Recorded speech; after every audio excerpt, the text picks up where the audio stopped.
When people have found out that you've sold your house and you're moving on to a boat full-time, they're pretty curious and they have lots of questions. So today, George and I are going to be answering some of the questions we've gotten the most from you about what's going on.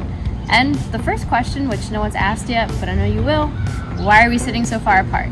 Well, right now George is sick, so we're keeping a little bit of distance. If you hear an answer to one of the questions you've been curious and wondering about, let us know down in the comments so we know we've answered your question. On to the next question. How will you get and store food? Are you going to be eating packages of freeze-dried survival food? Yummy!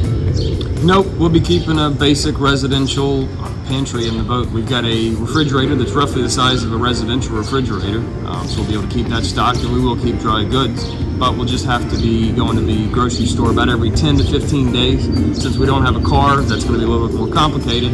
And since we can't just make a quick run to the grocery store if we forgot something, we got to make sure that we're planning everything ahead and thinking ahead so that we can get it all whenever we have the opportunity to make it to the grocery store. So, no freeze-dried prepper food and no camping food. Another question that plays right into that one is, how are we going to cook on board? Well, we're going to use a Jetboil camping stove. No, I'm kidding.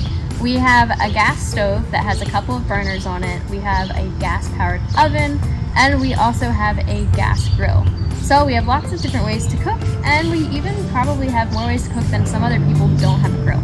Next up, we've gotten this one a lot. What are we going to do about showering? Is Kelly going to have to cut her hair or get a buzz cut? It is a pretty common question. We actually have a 150-gallon water tank on board, which is pretty large for a boat this size. We also have a water maker that'll convert salt water into fresh water so we can top off that tank. And we have a water heater. It's smaller than a residential one, but it works really well, and it gets heat off of the engine and gets it nice and hot for Kelly, which she loves. And we've got a head, which is basically what us sailors call a restroom. And it's got a full-size standing height shower, so we can get in there and take showers, and as long as we're efficient about it, we can have pretty comfortable showers and stay clean and make sure we go to bed every night nice and clean.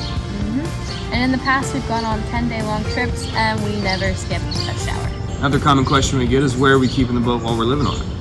Well, at first, we're going to keep it at the marina where we've been keeping it for the past couple of years while we've been fixing it up.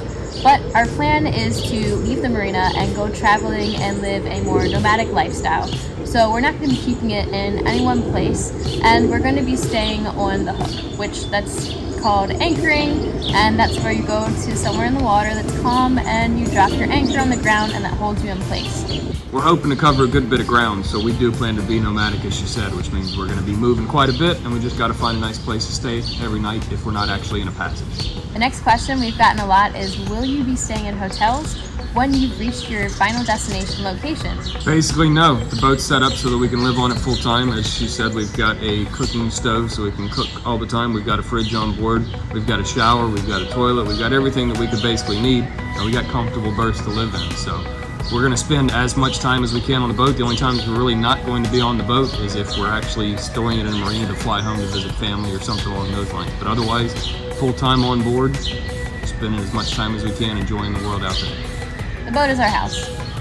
Here's another good one. How will you have electricity if you're not staying at a marina where you can be plugged into shore power?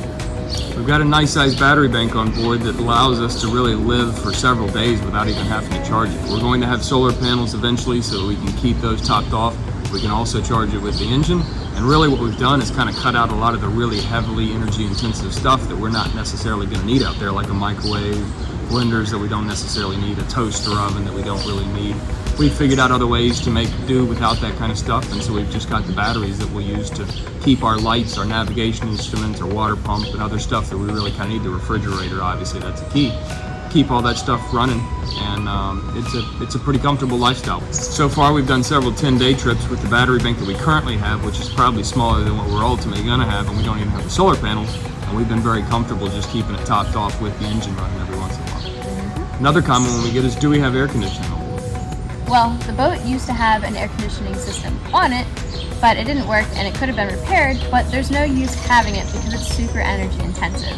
And since we're not planning to stay at marinas and we're not going to be plugged into shore power, we don't want to have to power that air conditioning system with all of our electricity, to where we need to get a generator on board, which is another large object taking a lot of space. So you have all the noise of the AC and the generator, and you miss out on all the nature sounds and the water sounds. And as Kelly said earlier, we're going to be staying at Anchorage this most of the time. And whenever we're in Anchorage, we're gonna have nice breeze blowing through, and all we gotta do is just open up the hatches and we got natural ventilation coming through. It's not as cold as air conditioning, but it stays pretty comfortable inside. Yeah, it's pretty nice. Did we miss a question that you're curious and wondering about? Share it with us in the comments. Join us on our journey as we change from land life to nomadic water life.